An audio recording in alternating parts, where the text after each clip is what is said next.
Estados Unidos ganó la guerra contra México, tomó California, Nuevo México, Arizona y mucho más y luego se detuvo. Eso es lo raro.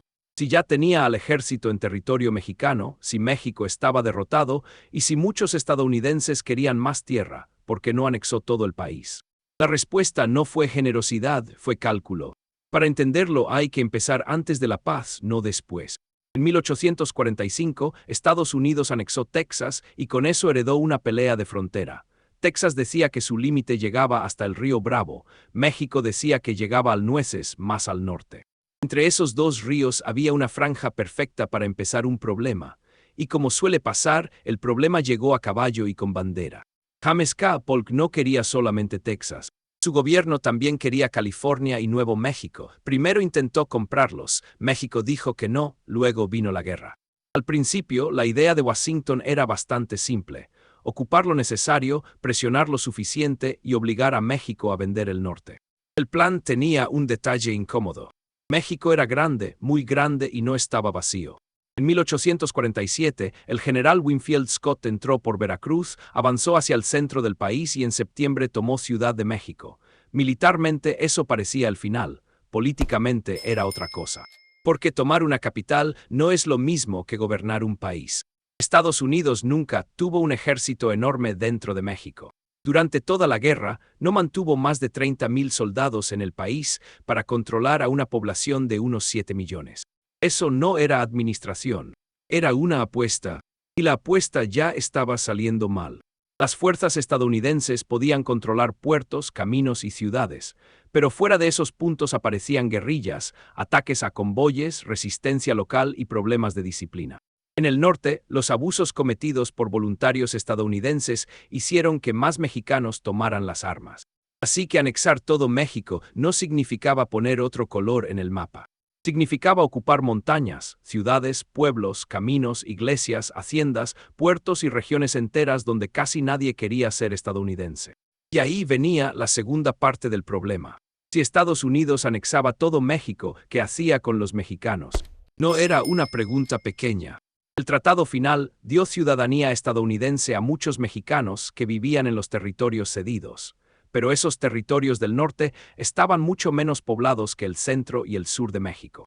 Anexar todo el país significaba incorporar a millones de personas de golpe. Personas católicas, hispanohablantes, indígenas, mestizas, con leyes, élites, tierras y conflictos que Washington no podía simplemente borrar.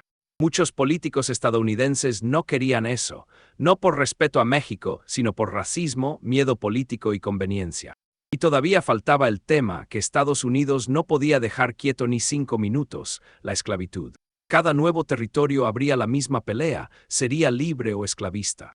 En 1846, David Wilmot propuso prohibir la esclavitud en cualquier territorio tomado de México. La propuesta pasó en la Cámara, pero no en el Senado. No resolvió el problema. Lo mostró. Si solamente California y Nuevo México ya podían incendiar el debate entre norte y sur, anexar todo México era echarle aceite a la mesa y preguntar por qué huele a humo.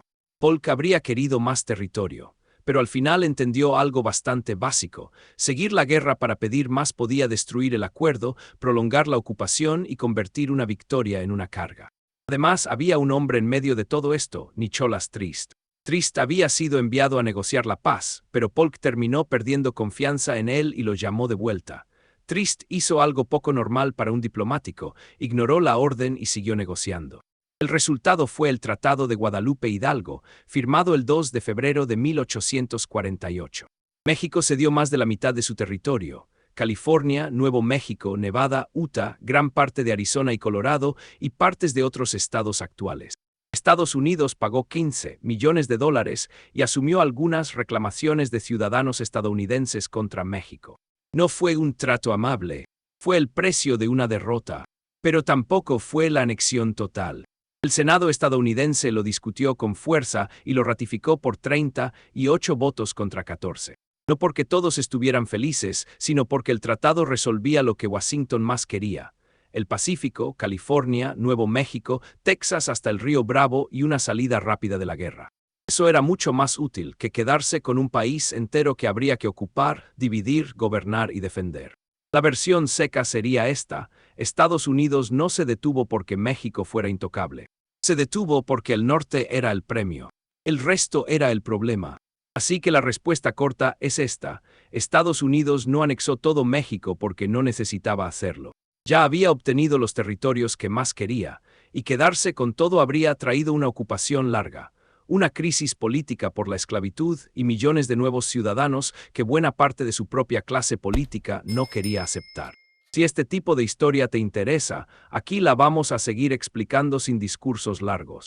Porque muchas veces un país no toma todo lo que puede, toma lo que cree que puede conservar.